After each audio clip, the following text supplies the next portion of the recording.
Good morning. Welcome to USJI Research Institute event on the China's Xi Jinping's administration, an assessment of achievement and challenges. We are very sorry for being late of the starting of today's seminars because of the snowing. And I'm Kazuichi Uchida, president of this USJI. And first, let me introduce USJI very briefly. USJI is a non-profit research organization here in Washington, D.C. This organization was established in April 2009 by Japanese universities. Now, USJI is managed and operated by 8 universities in Japan, namely Dosha, Keio, Kyoto, Kyushu, Ritsumeikan, Tsukuba, Tokyo, and Waseda universities. And we are financially supported by the business communities of both United States and Japan.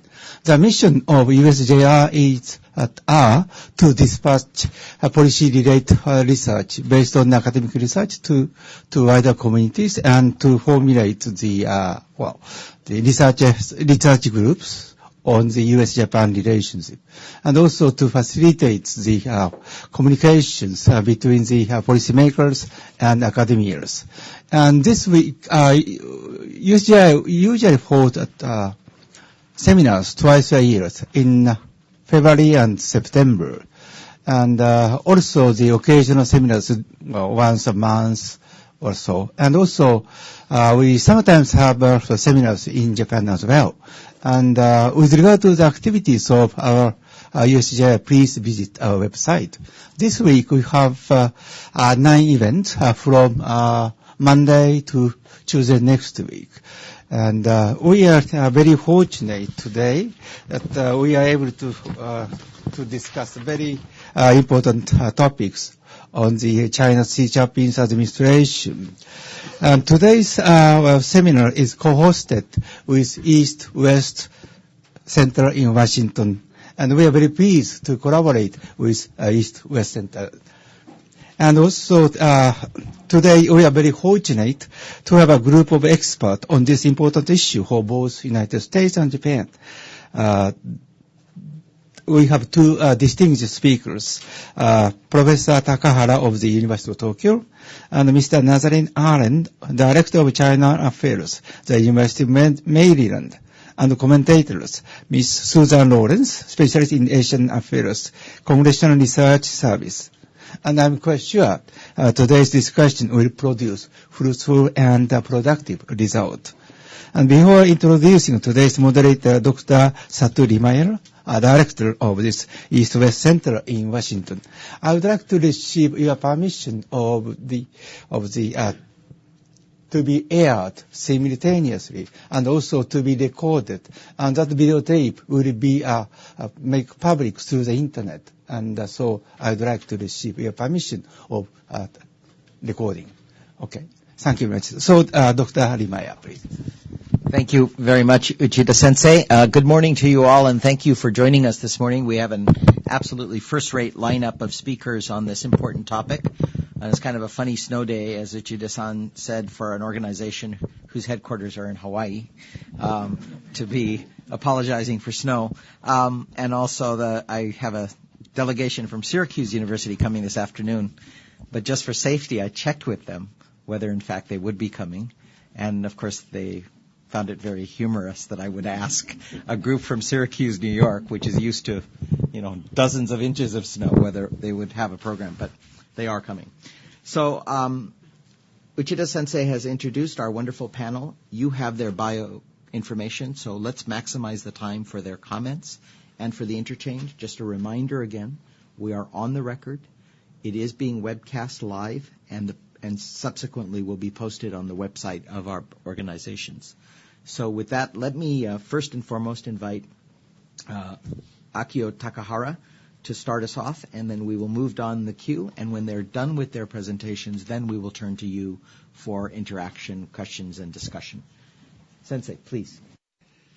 Thank you very much. My thanks goes to USJI and also to the East-West Center, Dr. Limayer, and my fellow panelists who have kindly agreed to participate in this very important panel, I would say, because China's future, of course, is very important to all of us, not only to the Chinese themselves, but we are now so deeply engaged in various ways with China. So how China is going to develop, how China is going to be directed under the leadership of Xi Jinping is such an important topic to us all here. So I'm very pleased, and thank you all for coming despite this bad weather.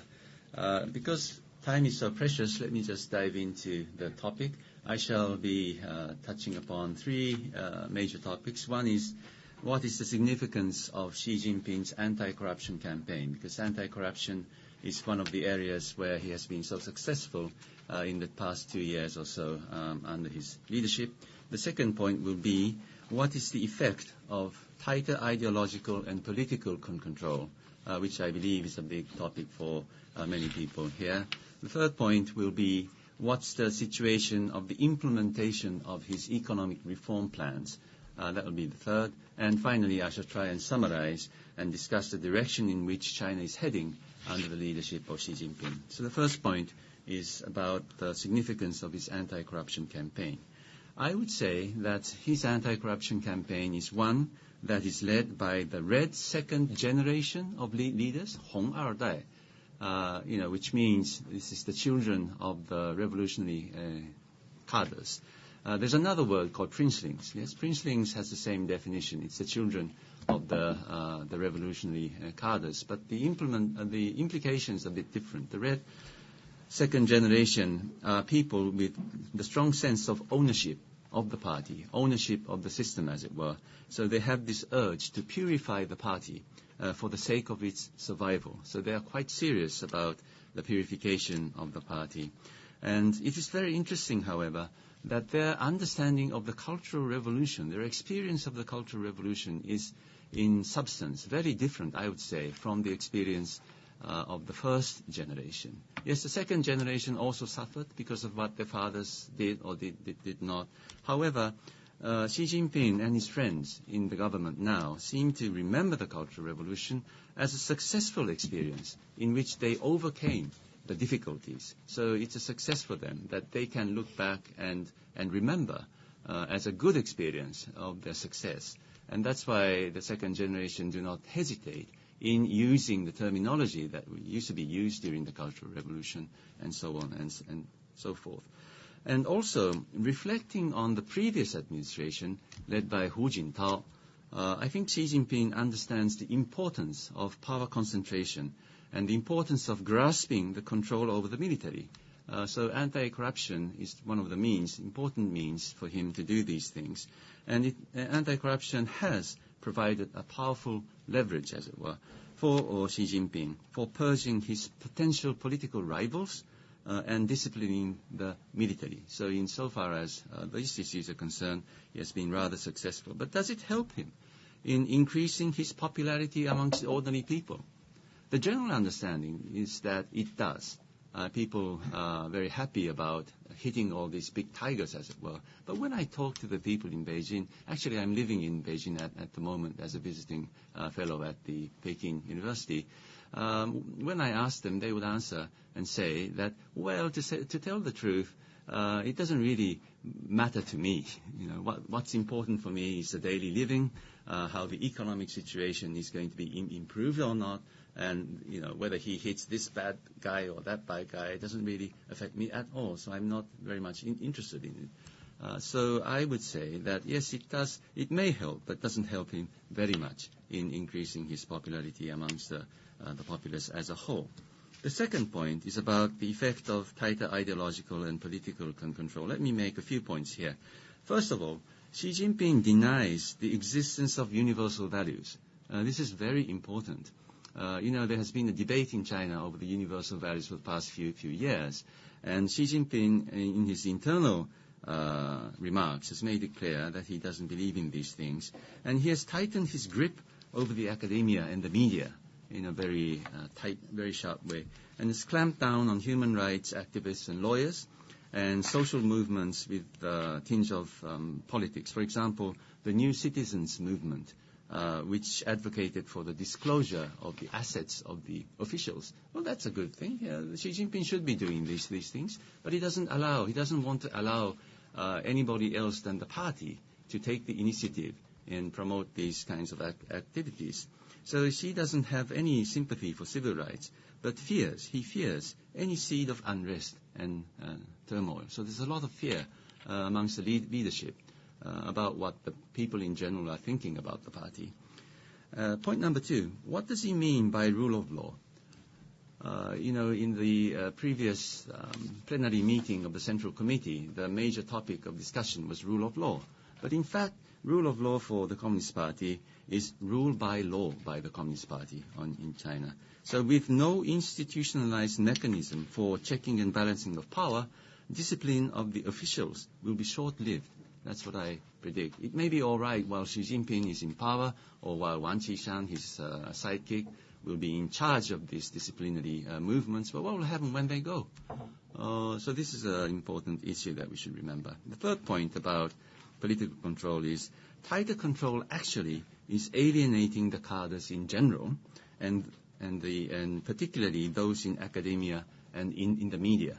When I talk to people who work for the media, they say they're in deep trouble. They're really fed up because they have to write things that they don't believe in. Many young people are having deep trouble about this, and some have told me that they want to quit.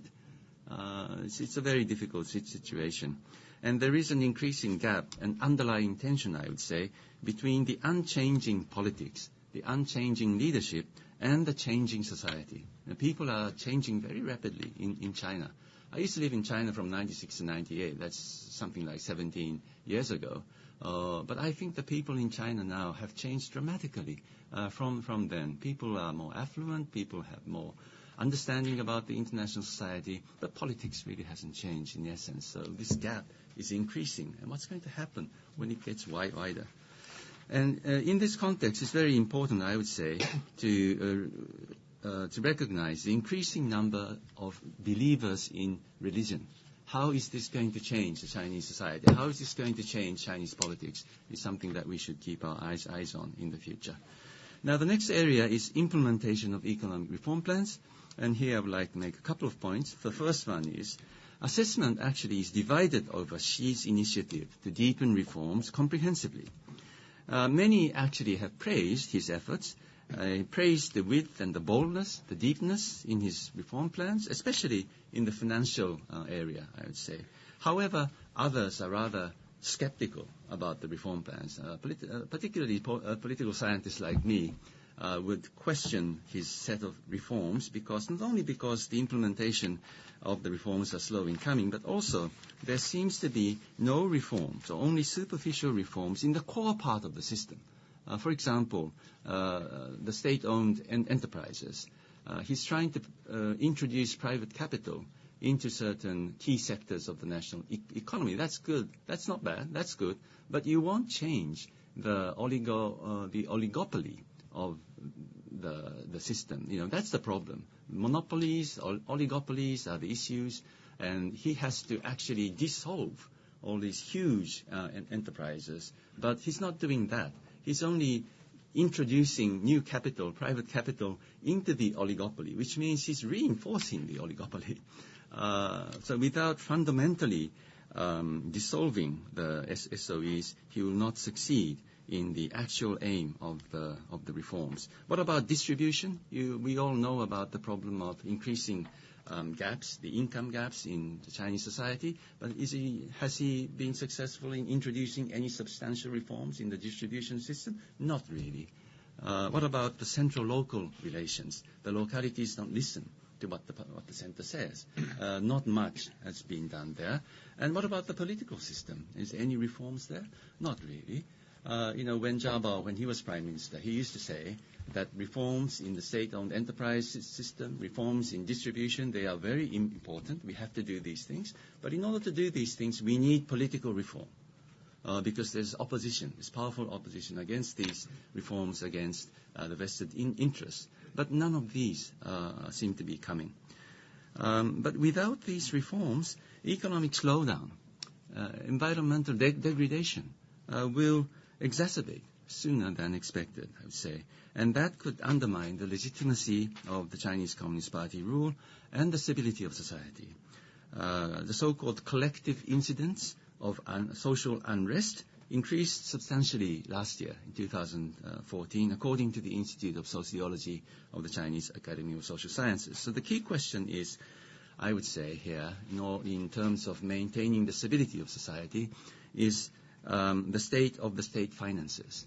Whether fiscal income can keep on increasing at the pace that it has been increasing in the past years. And at the moment, it seems to be okay. The central government does have money to deal with a lot of the issues. But what about the future? So we should be watching carefully about the economic situation in China, and particularly the state of the state finances. And finally, let me just sum up by discussing briefly about the direction in which China is heading under the leadership of Xi Jinping. I would say Xi Jinping is trying hard to maintain the vibrancy of the economy by deregulation, more marketization, as it were. Although, as I said, he's not really tackling the core part of the system. But at the same time, he's trying to tighten the grip over politics and discipline and ideology. So that means that on the one hand, he's moving his right leg to the right, but he's moving his left leg to the left. So that means there's no sense of direction, really. Where is China heading? It's very hard to tell. So many in China are actually worried about the future of their country, of their society. And one way to increase the centripetal force for Xi Jinping is to arouse nationalistic sentiments amongst the people. And that's what he's been doing very much in the past 2 years too. There's no time for me to discuss that. If there are any questions, I'll be very happy to answer. But nationalism, I would say, is like opium. It works, but it is addictive, and it will kill you in the end. I'll stop here. Thank you very much. Thank you very much, Sensei. We now turn to Nathaniel or Nat Ahrens from the University of Maryland, and also, of course, from CSIS Hills program. Please, Nat. Thank you. I'd also like to thank President Uchida and the U.S. Japan Research Institute and Satu and East West Center for putting this together, and all of you for braving the weather. It's a great turnout. Even if it was beautiful and sunny, this is a great turnout.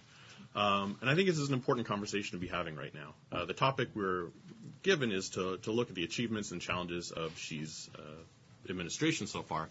And this is a good time to be doing this because they're actually doing something very similar in China. There's a lot of these proposals that have been put out for reform in the third and fourth plenum, and now as we're leading up to the next the two meetings for the People's Congress, there's also a readjustment of where those policies are going and how they're being vocalized or explained to the Chinese people. And I think the easiest thing to do, if we're looking at achievements of the last 2 years, is to go through a laundry list of some of Xi Jinping's accomplishments. You'd probably start with the anti-corruption campaign with Zhou Yongkang, Ling Jihua, Xu Caiho, go through the whole list, look at the third plenum economic and governance reforms, the legal reforms from the fourth plenum, the consolidation of power.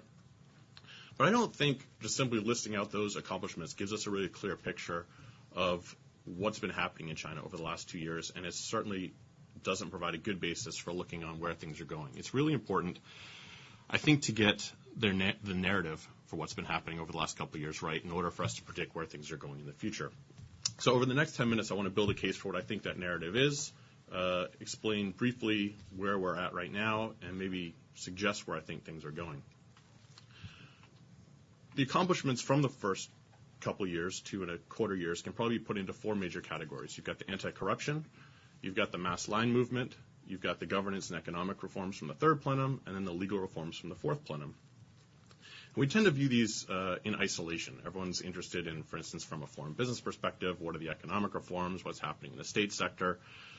And it's not that this analysis is without value. It surely is, and you need to look at all these separate reforms. But I think if you don't get the overall narrative right, it's very hard to figure out the intent of what all these policies mean collectively for China. And these are all part of a larger strategy. And it reminds me of what has become, I guess, a slightly overused metaphor or analogy to the film Rashomon, where everyone's got their own different perspectives on where things are going. So it's important to get the narrative right. And I think the operative narrative here, if you start at the beginning of the administration, is a governing party in crisis dealing with a development model that's run its course. By the end of the Hu and Wen administration, the party leadership had recognized that they were at a real turning point. There was no choice. They were either going to reform or things were going to fall apart. If you look back at the language at that time, it was really extreme. It's words like Wangguo, sort of the collapse of the party and also the collapse of the country. And so there's a recognition that this was really, they either had to reform or they were going to perish. Looking back, it really is quite striking, the language they're using, and this was brought to a head by the Boxilai affair that really made this an imperative for them to deal with.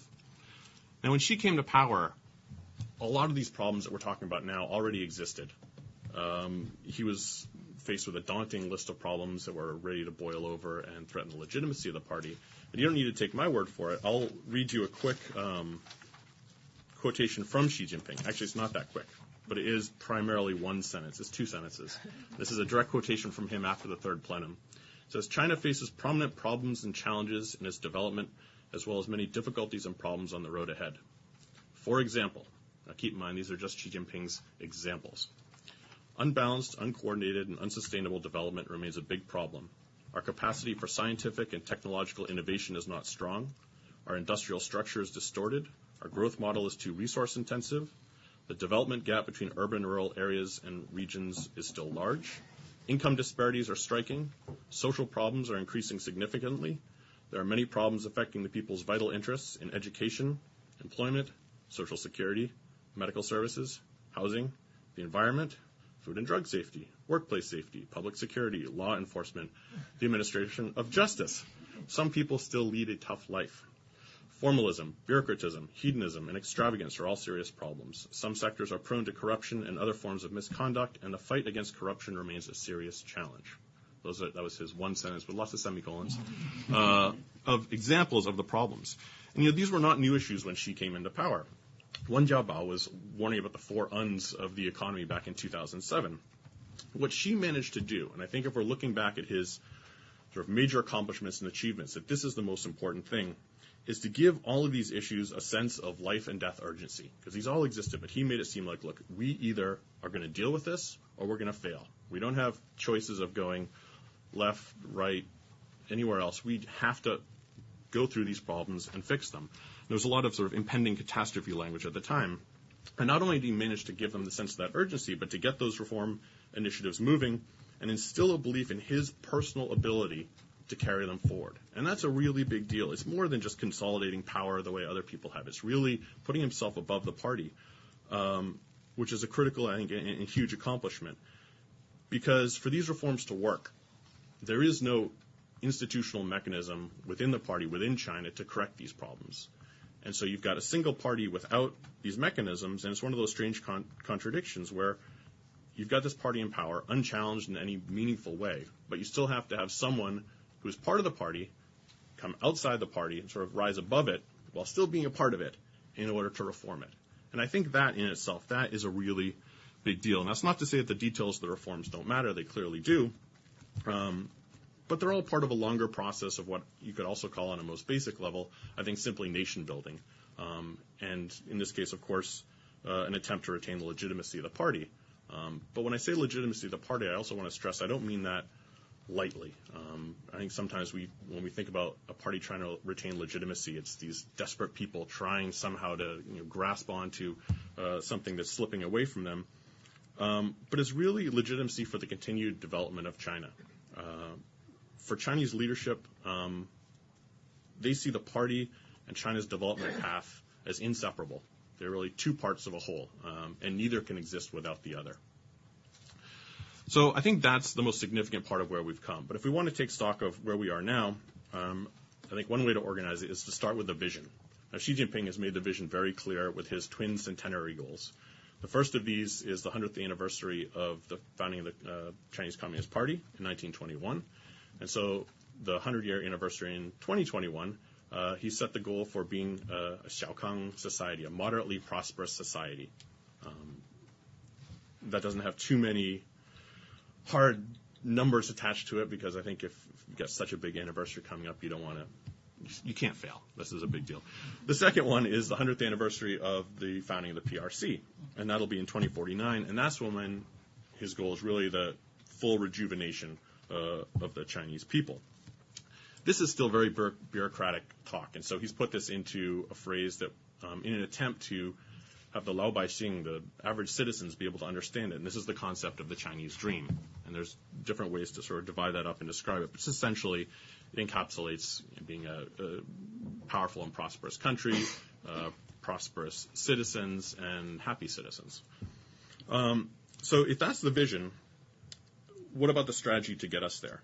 So those previous 4 areas that summed up, I think, his first 2 years with the anti-corruption, the mass line movement, and the 2 sets of reforms, he's now sort of molded these into 4 separate areas, and these are called the 4 overalls. The media's been reporting a lot on this over the last couple days. The truth of the matter, he announced this in December of last year on a visit to Jiangsu, so it's really not that new.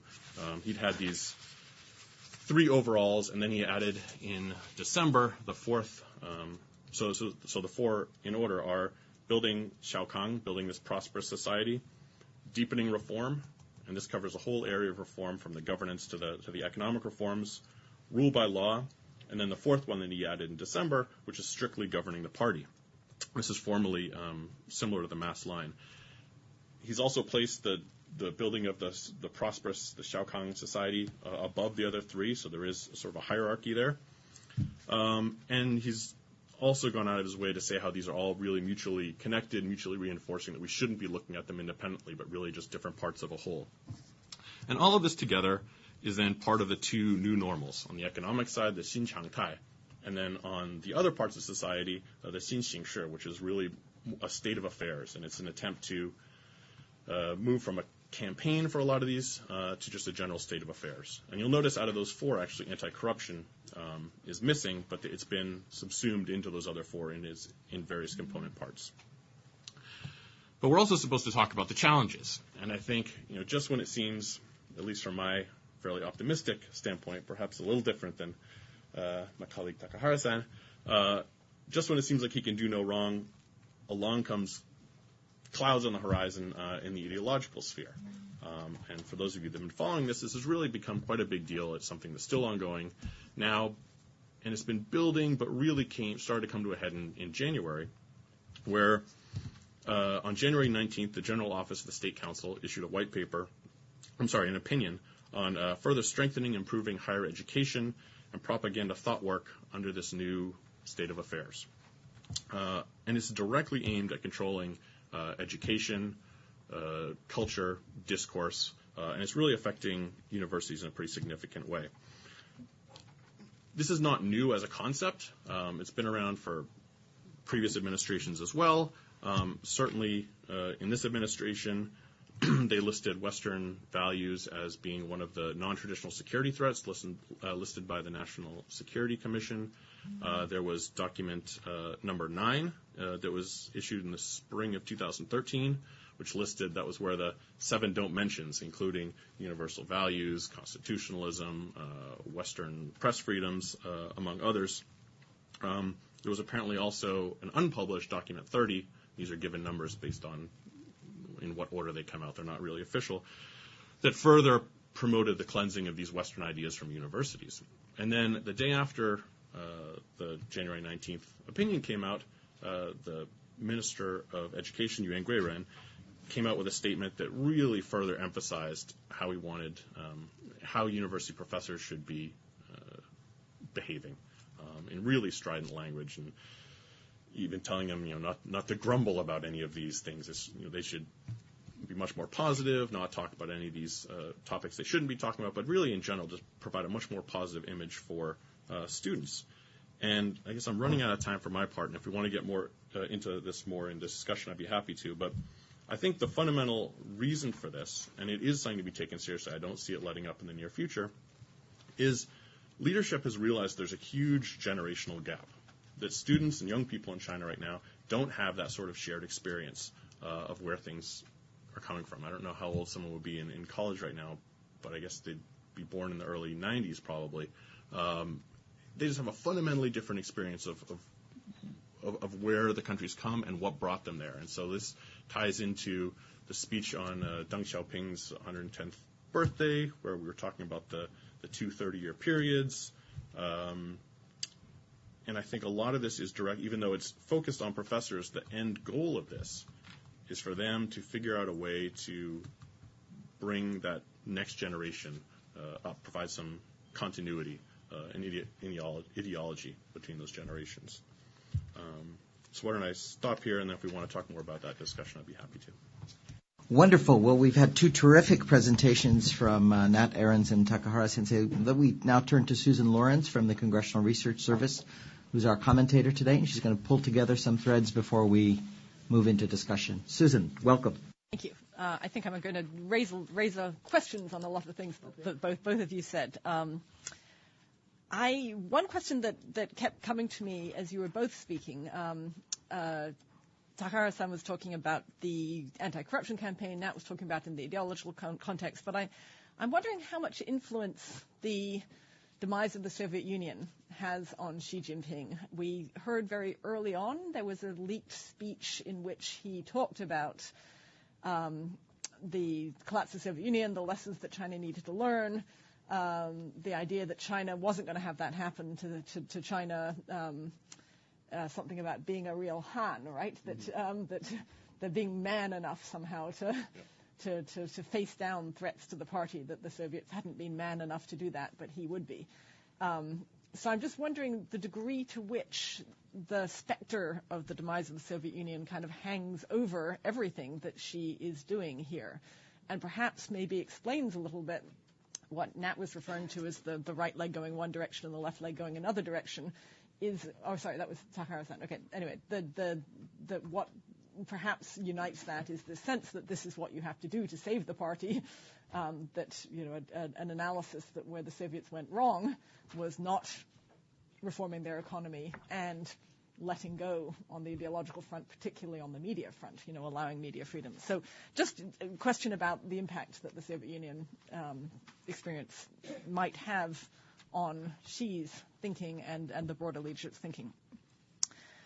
The intrigued that you were talking about the popularity of, Takahara-san, on the popularity of the anti-corruption campaign, and you were saying that the general consensus is that the anti-corruption campaign is a populist thing, that it's increasing Xi Jinping's popularity with the people. You were finding that people kind of shrugged and said, yeah. And I'm just wondering what degree there's cynicism there about the campaign. It's not just that it doesn't affect people, but is there actually cynicism there too? Do people think perhaps, are there questions about the due process or lack thereof afforded to people who are targeted, about the people who are targeted? There is, I think one does hear a sense that corruption is so widespread that there are always questions about why do certain officials go down and not others. I also wondered if you could talk about the anti-corruption campaign's impact on the economic reform agenda. We've heard a lot of sort of anecdotal reporting, I guess, suggesting that the anti-corruption campaign might be alienating cadres. Not just you again had mentioned that in the context of the ideological campaign, alienating cadres, but I'm wondering the degree to which the anti-corruption campaign might be doing that too, and whether, I think there's a bit of a debate here in Washington about the degree to which the anti-corruption campaign might be affecting the implementation of the reforms. Are there officials all over the country who are just think that the best course right now is to keep your head low and not attract attention, so maybe not approve a big project, not go forward with some project that's already been approved, just slow things down and try to keep out of the particularly the Central Discipline and Inspection Commission's sites. So question there. And finally, we had that intriguing mention I'm trying to remember exactly where it was, but it's a piece of party media about the danger of factions, which seemed to be in the context of perhaps the Ling Jihua set of people who've gone down with him in the anti-corruption campaign, and also Zhou Yongkang.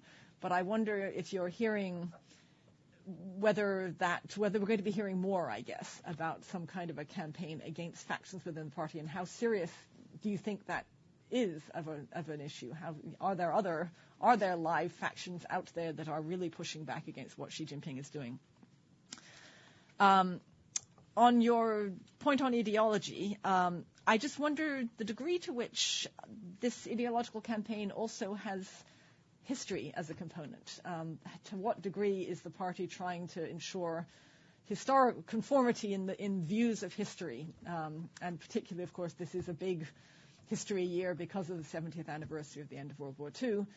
And I know that we hear that there is considerable concern within the party about this, what the party calls historical nihilism, this notion that people within China are questioning the role that the Communist Party played during World War II, and questioning whether the Communist Party really had its heart in saving China in World War II, or was in fact more focused on building up its strength to take on the Kuomintang at the end of the war.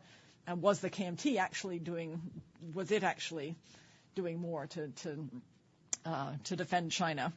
And the party seems very concerned about that, and I'm wondering the degree to which that might be playing into the ideological campaign, the sense that we have to really rein people in. We've got to put down some parameters for education, because we can't have people asking these kind of questions. We've got to try to unify people's views on this. On religion, you were saying that you're seeing many more people now turning to religion. I just wondered if there might be any implications there for Chinese policy towards Tibet. We again have seen reporting that particularly wealthy Chinese, a lot of wealthy Chinese are beginning to sometimes practice Buddhism, Tibetan Buddhism themselves, to be more sympathetic to relate more, I guess, to the religious side of the Tibetan culture, and I wonder if that might in some way play into longer-term changes. On the economy, just a question, you were saying that state-owned enterprises need to be dissolved for economic reform to happen. And I just wanted to kind of push you on, is that really necessary? Do they really need to dissolve SOEs in order for reforms? I mean, the party put out that very detailed reform agenda. And yes, that was conspicuously missing, was the SOE piece. But there are a lot of other pieces to the economic reform agenda which seem to be responding to a lot of concerns that economists have had. On income distribution, you were saying that you don't think that much has happened to improve there. I just wondered about the urbanization campaign and the hukou reforms, the household registration reforms, and the degree to which those might ultimately bring about perhaps slightly better income distribution across society. And on political reform, again, a piece that it's not a fundamental reform of the whole system, but nonetheless a political reform perhaps would be this change in the evaluation criteria for cadres. You were saying that without political reform, there are certain problems that might continue to fester, like economic degradation. Not economic, environmental degradation. But the new performance evaluation criteria do seem to now be emphasizing better environmental stewardship. Is that going to be enough to do it, or do you need fundamental changes in the political system to make that happen?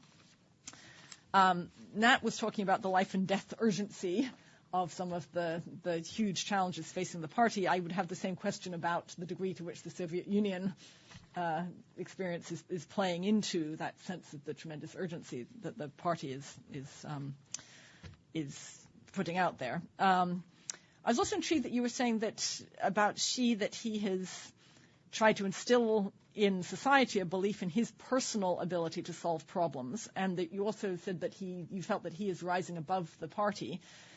I'm wondering whether there's sort of a danger in his doing this, that his personal ability to save the problems then personally associates him with these problems, and if he fails to solve them, then he personally is responsible. And you're seeing that with his naming himself now to head all these key leading small groups on comprehensively deepening reform, heading the National Security Commission, heading the new Internet leading small group. He seems to be, I guess my sense, I feel like he's not necessarily rising above the party, but in fact he's putting himself very personally in responsible positions, and could be held responsible if none of these reforms don't happen. So I guess sort of thinking about it from another perspective. Is this, he might have succeeded in personally instilling people the belief in his personal ability to solve problems, but if he fails, then what are the consequences for him? The 4 overalls is very intriguing because it's this wonderful Chinese numerology thing that it's always the 3 this and the 4 that. After the third plenum, which announced all the economic reforms, the party came out with that 60-point agenda, and then the 60-point agenda was often in briefings for cadres all through the system, was broken down into it became a 5+1, well, sometimes it was a 6, sometimes it was a 5+1, perhaps some even a 5+2. So it sort of seems that you've now taken the 5+1 and you've consolidated it down into 4 overalls, and I'm wondering what we've lost in the process of doing that. And 2 that sort of just leapt to mind. One is, I think of those 5+1, one of them is ecological. It's focused on ecology, right, on basically on environmental stewardship. And I don't see that now in the 4 overalls. So has that been lost, and what are the implications for that, particularly given Obama and Xi having just in November, to great acclaim, come up with these voluntary separate pledges on reducing or capping greenhouse gas emissions and reducing them in the U.S. case. What does it mean if the 4 overalls are now dropping that focus on ecology? And I should say that I have not yet sat down and read through all the reporting the last couple of days on the 4 overalls, so maybe it's in there, but it doesn't seem to have quite the prominence that it did coming out of the third plenum. And the other one, of course, was culture, which was also something that was added at the third plenum and now seems to kind of been dropped again in the 4 overalls. Finally, Fernette, you're talking about the sense of a generational gap. And I'm wondering, and that having influenced the party in wanting to now try and rein in the education system. I'm also wondering the degree to which Hong Kong might have played into this, be playing into this. Clearly the party was very, very distressed that young people in Hong Kong were pushing back against the National People's Congress decision on electoral reform in Hong Kong, and you saw a lot of angst in the mainland about what's happened. Suddenly there's this generation of Hong Kong students that we don't understand. We don't understand where they're coming from. Clearly, there's something wrong with their education system, because otherwise how could they be pushing back against us? And I'm wondering if that sense of urgency sparked by the Hong Kong protests might then be playing into the policy in the mainland towards education. So those are just a few questions for now. Thanks. Thank you very much, Susan. That's a terrific start. It's not kind of fair to lay some of those comments and questions, so let me ask Takahara-sensei and Nat, would you like to take a couple of them now before we open up, or would you like to integrate responses to those along with comments and questions from the floor? I think considering the time limitation, we take the questions. Okay, and then we'll come, and I'll give you plenty of time, and of course Susan as well, to come in at the end. So with that, let me open it up to the floor. Some of you came in late. Just a reminder, we're on the record and being webcast live. And we're also, Sarah is tweeting at East West Center events. So just so those of you who are following and tracking in different platforms. Who'll start us off with a question or a comment? Or yes, please, in the back there. Please introduce yourself and your affiliation. Sure. My name is Matt Nikoski. I'm an intern at Korea Economic Institute.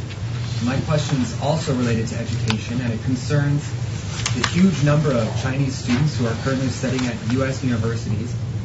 And I'm wondering if the Chinese government is concerned about that, and if they are, what are they doing to prevent any kind of Western ideology from seeping into them? And also, what impact do these students have once they return to China? Who'd like to take that up? Matt, I'll give you all your chance. Why don't you? It's a great question. It's something I've been thinking about also over the last few days. For being based at a university, we've got probably at the University of Maryland about 2,400 students from China.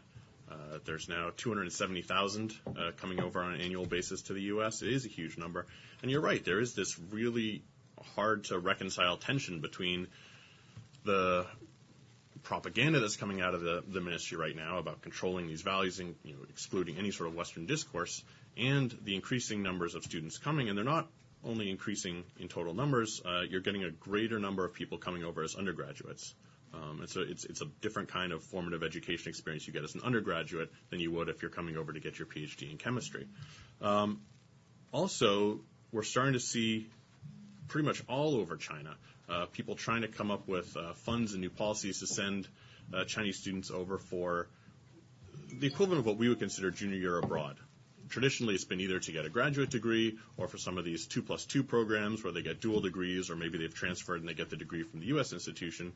There's a huge push now to get more people over here just to study for a semester or for a year, to incorporate some of those innovative teaching methods, expose them to sort of broader education methods that we have in U.S. colleges and universities. And so there is this strange tension that I think is going to create problems for them. I don't have a good answer for where they go with this, but I think it's really hard to reconcile the two. If you wanted to try and do so, I think you could sort of thread the needle and think that, look, it's important for a certain type of person to be going abroad and studying abroad, but then there's this whole other, a much, much larger group of people in China that it's important to get those values instilled in them there. And a lot of, I think, how this new campaign is going to get translated into practice are going to be some more of these thought classes, ideology classes. And so I don't know how well those have worked in the past. I think for younger generations, there's a lot of people that snooze through them or look on their phone and do other stuff and chat on WeChat with their friends. But there are going to be more classes, and perhaps those are going to happen earlier in the education process, especially as freshmen, first-year university students in China before they go abroad. I don't know how much of an impact that's going to have. Dr. Sensei, do you want to come in before we turn to Susan on this question? On this question, I think up to now the Communist Party is deeply worried about the political tendency of those who went abroad and studied. So in the Politburo, there are 25 Politburo members, but there's only one that went abroad and did a degree in a foreign university. And this person went to North Korea. So whether this is going to change in the next generation of leaders or not is something we're watching very closely. But they can go back and go into economics. That's no problem about that. But when it comes to the political core, they're not allowed to come in. Susan? I heard that well. I think maybe let's take other questions to. Who's that? Yes, please.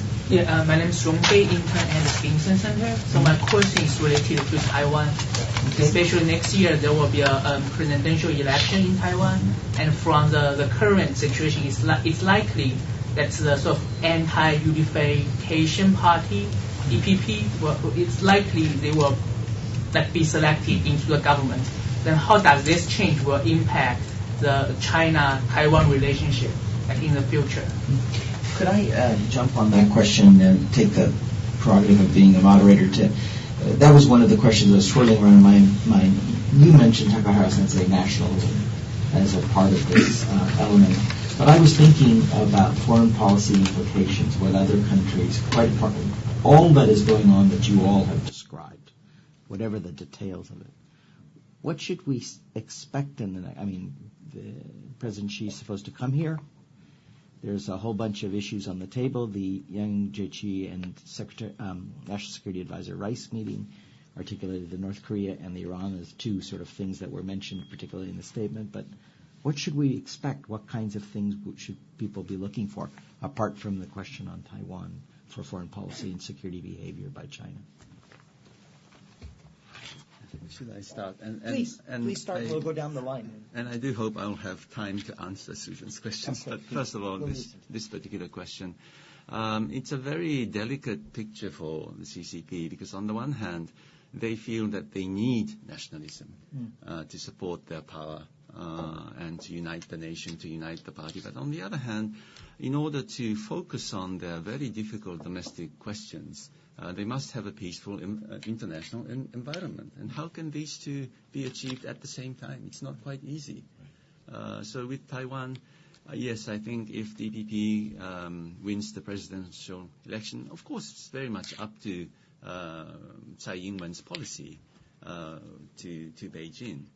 But if she takes up a very challenging posture, as it were, it will increase the tension between Beijing and Taipei. And this may also be used by Xi Jinping as a way to unite the nation, to unite the party, and so on. I'll add a comment about the broader issue of nationalism and how it's going to affect the next year. I think the thing that worries me the most is how China's going to react to this 70th anniversary of the end of World War II in September. Already you're seeing a lot of preparations for that. There's people reporting that the PLA is already practicing their parade routines and getting ready for this. You're already starting to see some of this language creep into Xi's speeches. And I think one of the aspects of this to consider, and this connects to what, Susan, you were asking about factions before, is in any country, one of the benefits of stoking nationalism is it tends to reduce the other kinds of criticism you're going to get from other sectors.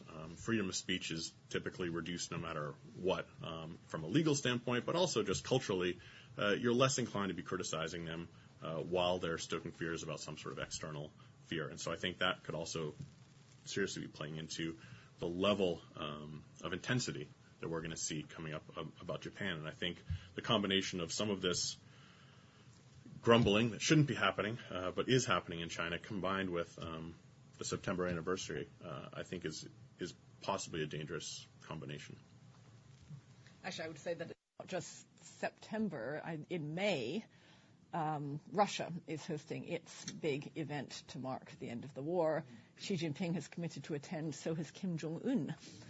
Xi Jinping and Kim Jong-un have not met so far since while the two have been in office. So that could be interesting if they meet in Moscow at such an event. And then in September, we've got the Chinese military parade. Putin has committed to attend that. So you've got a Putin and Xi. In fact, Putin and Xi, I think, they're going to be meeting 5 times or something this year. There's many, many meetings, but those two are going to be particularly high profile because Putin, I think, is certainly the most high profile leader to have committed to come to the Chinese military parade in September. But broader foreign policy, I mean, on Japan, I think it's interesting at the same time that you have these very, very high-profile commemorations, we've also actually finally seen some movement on China-Japan relations. The two sides are now talking again, trying to work through issues. There was a long, deep freeze when there was no communication at the senior levels, and now that is eased. We had the 4-point agreement that led to the Abe-Xi Jinping handshake back at APEC. So you do see some signs that China wants to moderate this, doesn't want to end up with taking the Japan relationship into an even deeper nadir this year, does want to keep the talks going to try to moderate the messages that will be coming out on the history front during the year. On Taiwan, I mean, I think part of the challenge of China is to be open-minded about if the DPP comes back to power, what the positions of the DPP leader, if it's Tsai Ing-wen, what her positions would be. I guess China tends to assume that she will be very provocative, but I don't know that there's a basis for that assumption. So I think a lot of this is going to depend on it's going to depend on the positions that both sides take, but it's not China just reacting to Taiwan. I think China can be sending signals, and Taiwan, and whoever wins the election in Taiwan can be sending signals, but it doesn't have to be an enormous challenge for peace and stability in the region if the DPP were to come to power in Taiwan. Other foreign policy, I mean, we have seen Xi being much more proactive, really launching an incredible flurry of initiatives. I mean, so many that I think a lot of the foreign policy people in China are having trouble keeping up with them all, just keeping track. But we've seen perhaps the biggest, most high-profile, several very high-profile things. One is this new Asian security concept that Xi Jinping rolled out in May last year. China is putting that out in a very prominent place when they talk about innovations of Xi foreign policy. That Asian security concept is important. That Asian security concept has a central defining characteristic, the idea of Asia for Asians, and not necessarily for the United States. There's been language from China to try to say this doesn't mean pushing the United States out of Asia completely, but I think the U.S. has got a lot of questions about what this Asian security concept is really all about. There's also, China's got these two new initiatives, the 21st Century Silkroad Economic Belt and the Maritime Silk Road, which are taking China into areas of the world where China hasn't traditionally been terribly active. The belt is going to go through Central Asia, through the Middle East, up into Europe. Middle East, China's not traditionally been a big player in the Middle East, and now it could be. The Maritime Silk Route is taking China through South Asia, and then to Africa, to Nairobi, right? To Africa. Sorry, one of the big ports, and then up into Europe. And there's a $40 billion Silk Road fund to accompany that. So there's going to be a lot of money thrown around too. So that's going to be a pretty significant focus for Chinese foreign policy, that looking west idea that embodies. Just add one comment on that. I think that's a really important point. And this whole Silk Road strategy, the belt and the road, they're not simply lines you can draw to see where it's going. It's a huge network. It doesn't make a whole lot of sense until you give it this overall concept of a Silk Road strategy. And it's really, I think, a stroke of genius of how they've managed to how they've managed to sort of package all of this into such a nice overall package. And I don't know how many of you noticed that about the train trip, the train that went from Yiwu. I don't know if you've been to Yiwu, but it's a fantastic city where all these everything in the world is made. Went from there in November, I think November 18th or something, all the way to Madrid, and they did it in 3 weeks, which is a big deal. That's really fast, much faster than by sea, not a whole lot longer than by air, and especially right before Christmas season. This is a big deal because half of the world's Christmas products, or probably a lot more than that, are made in Yiwu, and to be able to deliver that on a month notice instead of the traditional time where they'd normally be shipping this stuff in August, and it gets around a lot of the port congestion that's happening, that's really quite significant. Very interesting. Yes, in the very back there, please, first, and then we'll come up here. Yes, my name is Nakagawa. I work at the World Bank. My question is about the environment degradation and pollution. Well, everyone knows that pollution in China is very serious, but I do not think that attention is being to the extent that it deserves. And I was thinking that APIC Blue would become one of the triggers, antagonizing the citizens or showing that combating air pollution in China is doable. However, it is very interesting that from the citizens' perspective and also the administration, Xi Jinping administration's perspective, first the citizens, they were not upset even after they were shown that it is doable. And that is one question that I would like to understand why. There are so many collective incidents all over China, very much protesting air pollution, water pollution, soil, but it does not seem that the APIC Blue has led to any such movements. And also, APIC Blue, I think it had the risk from the administration's perspective that it is doable. It was just the lack of political will that they are not doing anything substantial to manage the air pollution, and especially in the Beijing area. So from the perspective of the citizens and from the administration, I would like to know what is your assessment? Thank you very much. Please, shall we go down the line again? Air pollution effectively controlled, APEC. The citizens in Beijing have not really realized the seriousness of pollution. So once they find out that their children are actually getting sick or themselves are becoming affected directly by air pollution, until such tragedy happens, I'm afraid they will not wake up, as it were.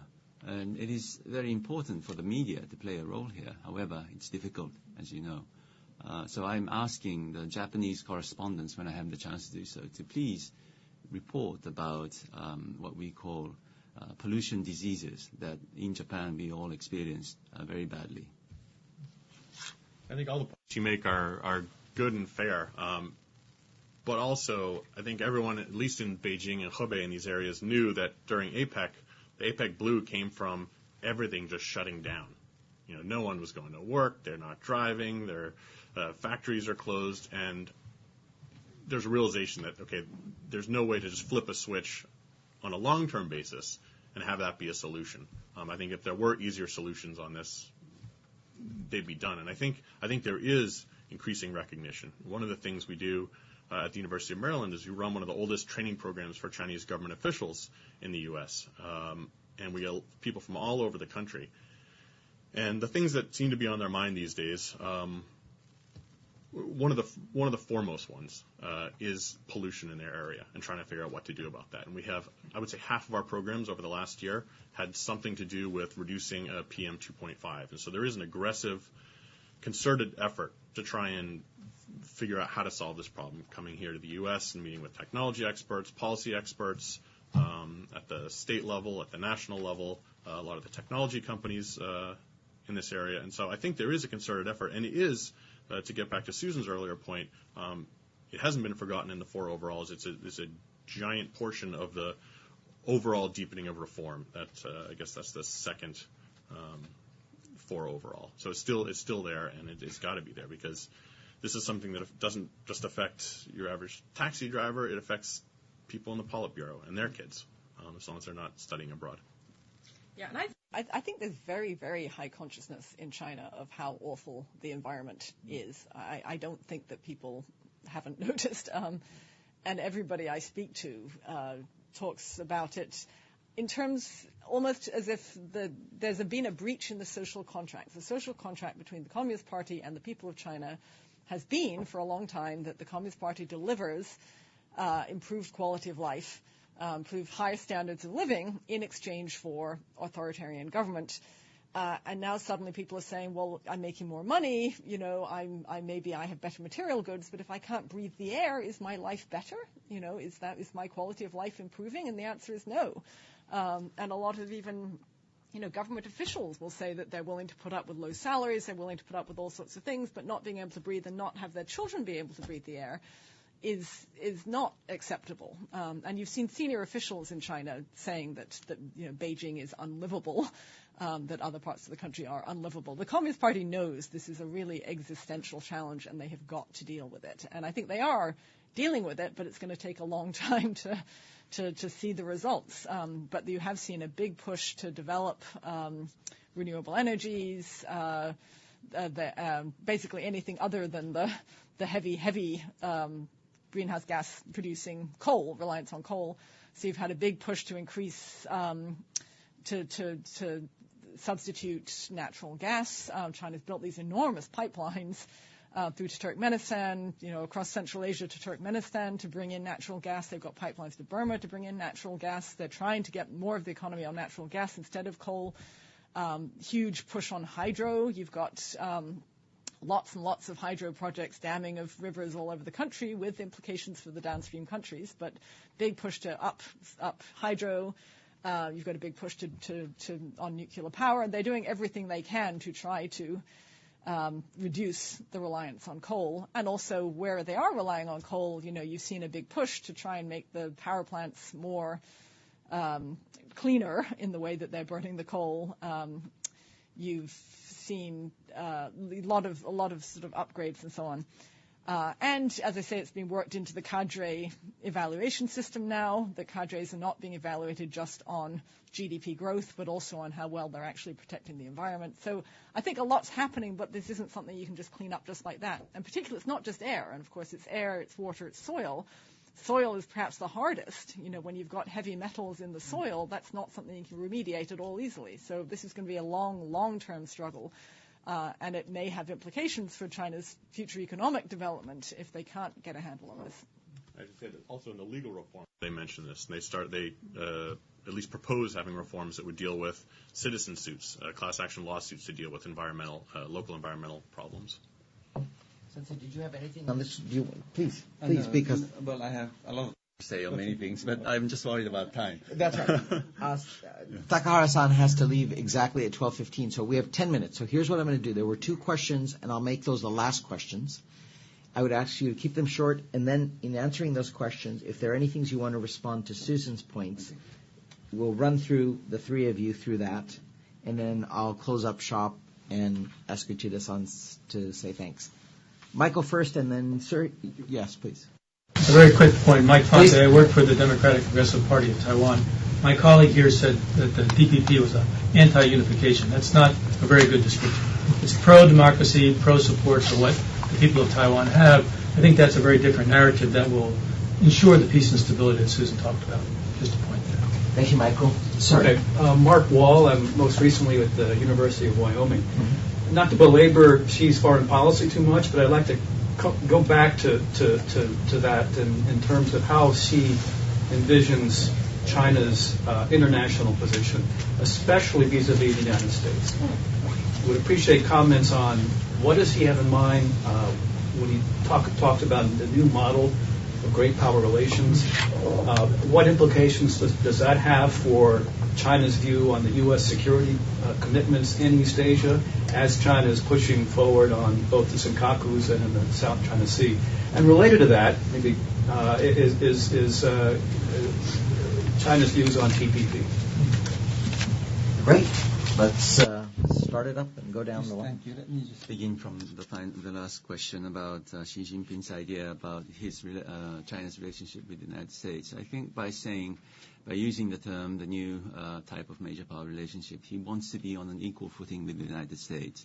And when he says that the Pacific is wide enough to accommodate the 2 big powers, it does give us some idea what he really wants. And it seems now the ideas inside China is divided over what to do with the East China Sea issues and the South China Sea issues. But some people are now openly saying that what Xi Jinping really wants is to subdue Japan and kick the United States out of the near seas, including both the East China Sea and the South China Sea. But if that is really going to be his policy, then there's no way that the 2 powers can be accommodated in the Pacific if you include East China Sea and South China Sea as part of the Pacific. And we have to wait and see how this will play out. So I think how the United States is going to deal with the South China Sea issue and the East China Sea issues, particularly now that China is very actively reclaiming land in the South China Sea and creating all these spaces. What is the United States going to do about this? That's a focal point, I would say. And in responding to many very good questions from Susan, I think we all understood that we have to have a week-long session to discuss the future of China. But let me just very quickly try and answer some of the points. Demise of the Soviet Union, it worked in 2 ways to the Chinese Communist Party. On the one hand, it took away this ideological restriction, as it were, the framework, because the big brother is gone. So now the Chinese Communist Party is at the center of the international communist movement, and how it defines socialism will become the definition of socialism. So they, after the end of the Cold War, they have this free hand in deciding on their ideological reforms or changes, as it were. So that's one aspect of it. But the other aspect is, of course, they take the experience of the Soviet Communist Party very seriously. They have studied it very carefully, and they are trying every means to avoid repeating the fate of the Soviet Communist Party. So that certainly has a very big impact on Xi Jinping's thinking. Cynicism amongst the people against the anti-corruption, yes, that's certainly. All the ordinary people think that it's power struggle. It's sheer power struggle. And about the factions, yes, it's fascinating, isn't it? Because we've been told in the past 10 years, 20 years that, why do you look at Chinese politics from the factional politics point of view? Factions are all gone. Don't worry about factions anymore. Politics has been so much institutionalized now that, that kind of looking at Chinese politics is very old, But that's not the case, apparently. And so from now on, factions will never go away in China. So in the future, in the context of anti-corruption, more factions may be reviewed. That's my understanding. Does it affect economic reform agenda? More, it will affect the economic construction agenda, I would say, rather than reforms per se. Certainly, it has lowered the morale of the cadres to do more business or to do more work because they'd rather not do anything rather than to be criticized by being corrupt. I suppose that's the case. And the component of history in ideological campaign, yes, history is always very important. And as long as the Communist Party relies on nationalism in order to support their legitimacy, certainly history and nationalism is a great affinity in those two things. So there you are. And religious policy, would it have any impact on policies toward Tibet? I don't really think so. I don't really think so at the moment. I can't see any connections. Yes, some citizens in China have been turning to religion because they feel very alienated, not only the poor but also the rich who have anxiety about the future. This not only dissatisfaction with the present but also anxiety about the future is quite prevalent in the Chinese society. So many people, partly because of environmental pollution, but if they have the means to do so, they go emigrate outside the country. But if they decide to stay, many of them have turned to religion. But it has little to do with policies towards Tibet, as far as I know. Income distribution, what about the impact of the hukou system, the home domicile registration system? I don't think the home domicile system change is going to proceed very quickly because it implies that you have to have the fiscal means to support all these people because it means that in the cities you have to give equal treatment not only to the original urban residents, but also to the newly incoming peasants who are now turning into urban citizens. And as we all know, many localities simply do not have the financial capacity to accommodate those changes. So it's going to come very slowly. And the urbanization bit is very tricky because, yes, it's all right in constructing many new cities, that would sustain your GDP growth rate to some extent. But what's going to happen after you create a city? How are you going to create jobs? So now all the local new urban cities are in a big competition to lure or in industry to their newly built cities. But there is a limit to the number of enterprises that can actually move to those places. So you have an empty city, or you have a city full of people with no jobs. So urbanization is certainly going to push up the unemployment rate in China, because up to now, the unemployment rate does not count the rural people. But once they become urban citizens, formally, the official statistics for unemployment should include these people. So I don't really have a very bright prospect about that. The political evaluation system is a very interesting question. I've been trying to look into this. Yes, during the Hu Jintao, the Yuan Chao, when the Yuan Chao was the director of the Central Organization Department, he tried to numerically assess the cadres. He introduced a new system, but it wasn't working very well. And therefore, under Xi Jinping, they are trying to reform the system once again. And Xi Jinping is trying to go the reverse way. Not to use too much the numerical standards or the indices, but rather to rely on the judgment of the leader. So I'm not sure how this is going to affect the environmental conditions at the moment, but the trend seems to be going the other way. Yeah. Well, a point I wanted to make about anti-corruption is that the Hills Program on Governance at CSIS, that's our primary focus is on corruption and anti-corruption. And I spent a lot of time talking to Chinese officials about this, also to some of our training groups. And I think this question of is there enthusiasm or sort of are they very blasé about what's happening in the anti-corruption sphere, well, there's a lot of so-called average people that work for the government, at the national level, at the local level, or work for a state-owned enterprise. And they are definitely not blasé about this. There's a tremendous amount of fear, because even if you didn't do something, chances are you probably did a little something somewhere along the line, but your boss might have. And you have no idea whether his or her boss did something. And so there is this fear of, when is it going to fall on me, and I have no control over that. So, and that's in state-owned enterprises as well. But I think one of the points that we're trying to make when we talk to Chinese officials is there is a large segment of the population that isn't really affected. I think they all think this is a positive trend. But the corruption that people feel most are the ones that touch their daily lives. And this is in schools, the education of their kids, having to bribe teachers, and in hospitals, having to bribe a doctor, make sure that they do a good job, or they can even get a bed. And as the next stage, as you institutionalize anti-corruption efforts, it's really important that you address those corruption touch points that impact people's daily lives. And I haven't seen an effort to do that. And I think that's extremely important. Otherwise, this does run the risk of looking more like a campaign, even if they think they're institutionalizing it in strengthening party management and in deepening reform and in legal reforms. That's less evident to people on the ground.